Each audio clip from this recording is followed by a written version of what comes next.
quando Davi vai buscar a arca, a motivação de buscar a arca era exatamente boa e etc. Só que ele faz da forma errada. E quando eu trago essa ideia do evangelho para evangélicos, eu quero dizer assim, cara, Paulo fala sobre isso. Paulo fala que o povo tem zelo por Deus, mas sem entendimento. Quer dizer, ele foi buscar a arca com a motivação certa, mas da maneira errada. E muitas vezes, o que a gente faz? A gente chega diante desse ambiente, querendo fazer a coisa certa, querendo fazer da maneira certa, mas a gente faz da forma errada. Sabe? Eu só quero abrir um parênteses dentro dessa ideia de Apocalipse e trazer a ideia assim de que, cara, eu já ouvi gente falando que o Velho Testamento não vale mais. Eu já ouvi gente falando que Deus aceitou Jesus, porque Deus não mata mais, porque Deus não é um... Quando você fala, o coronavírus foi enviado por Deus, e as pessoas falam assim, não pode porque Deus faria isso, sabe? Parece que Deus, ele virou o Deus terrível que a gente lê ali na Antiga Aliança. Parece que, cadê? Né? Aí a igreja evangélica começa... Só deixar uma coisa clara, que quando eu amo a igreja... E quando eu falo no sentido da igreja evangélica, algumas pessoas acham que eu sou meio pesado em relação a algumas coisas, mas eu estou dizendo mesmo de um movimento gospel popular. Dentro desse parênteses eu quero dizer o seguinte, existe uma estatística na sociologia que diz que, eu falo isso bastante, mas eu não sei se eu já falei por aí. Eu já falei por aí, né? Eu não sei se eu já deixei isso aqui. Mas existe uma estatística na sociologia que diz que 2% de uma sociedade influencia todo o resto da sociedade. E teoricamente o Brasil está entre 60 a 100 milhões de evangélicos.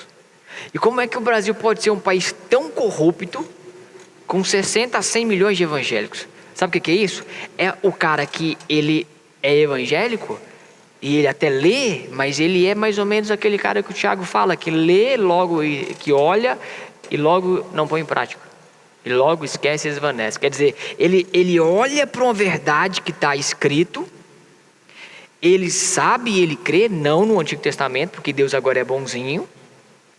Ele olha para aquela palavra, somente para as promessas, e ele olha para aquele padrão ali e esse é o Deus que ele serve. Eu gosto de citar, e eu não sei se algumas pessoas vão ficar escandalizadas nesse aspecto, mas eu gosto muito de citar Nietzsche.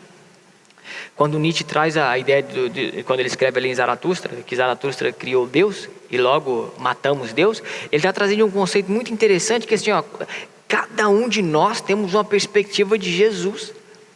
Sabe, se você for olhar, perguntar para as pessoas, quem é Jesus? Jesus é assim, Jesus é assim, Jesus é bonzinho, Jesus é isso, Jesus é aquilo outro. Mas a realidade daquele Jesus que João, o discípulo amado, cai prostrado no chão, apesar de ser o mesmo que abraçava, que deitava no colo dele, naquele momento ele cai, porque ele contempla o Deus Jesus, saca?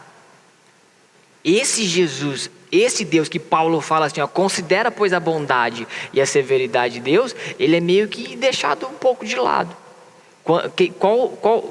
Trazendo essa analogia do que Nietzsche fala ali, qual que é o Jesus, ou qual que é o Deus que nós servimos? É o Deus que me agrada, entende?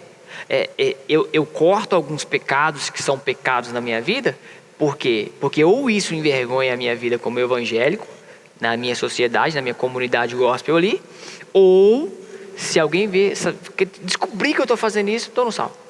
Não é por um medo ou um temor, que eu quero falar nesse sentido daqui a pouco, não é por um medo ou por um temor de perder Jesus, mas é por um medo ou um temor de perder cargo, de perder o salário da igreja, ou de perder, enfim, a música, ou de ser envergonhado, mas você não se dizer evangélico, entende?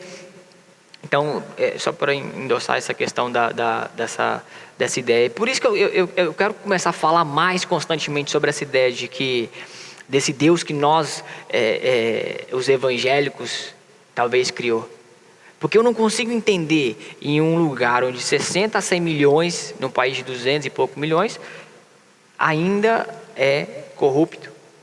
Ainda tem bandidos sentados em governos, se nós como igreja governamos. Eu entendo que falta uma prática nesse aspecto. Eu não vou ler o Apocalipse, porque se eu ler o Apocalipse é algo assim, nossa. Eu leio Daniel, eu não consigo entender Daniel. Eu não consigo mais entender. Deus não faz isso mais. Deus matar o povo por causa disso. Deus matou Ananias e Zafira, porque mentiram sobre o valor da oferta. E Ananias e Zafira, eles mentem para o Espírito Santo já depois da ressurreição de Jesus, já no estabelecimento da igreja, já no tempo da graça, sabe?